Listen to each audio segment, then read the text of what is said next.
বাবা কিছু করতে না পারুক, চাকরি না করুক, ব্যবসা না করুক, এক পয়সা না কামাক, শুধু মাথার উপরে হাত দিয়ে যদি বলে ফুত আমি আছি,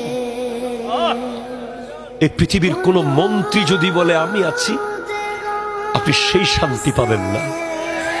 কোন এমপি যদি বলে আমি আছি তোর সাথে, সেই শান্তি পাবেন না। যদি আমেরিকার প্রেসিডেন্ট ডোনাল্ড ট্রাম্প যদি বলে আমি আছি, আপনি সেই শান্তি পাবেন না। আপনার রিকশাওয়ালা বাবা যদি বলে আমি তোর সাথে আছি, সেই বাক্যে জান্নাতের শান্তি আছে। ঠিক কিনা? কথা জোরে বলেন।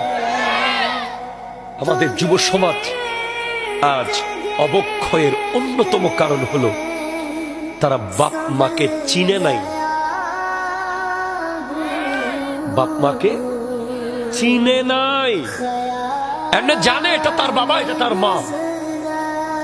তাদের লেভেল কি, তাদের ওয়েট কি, তাদের মর্যাদার লেভেল কতটুকু, আল্লাহ তাদেরকে কোথায় রেখেছেন, কোরআন তাদেরকে কোথায় রেখেছে, হাদিস তাদেরকে কোথায় রেখেছে।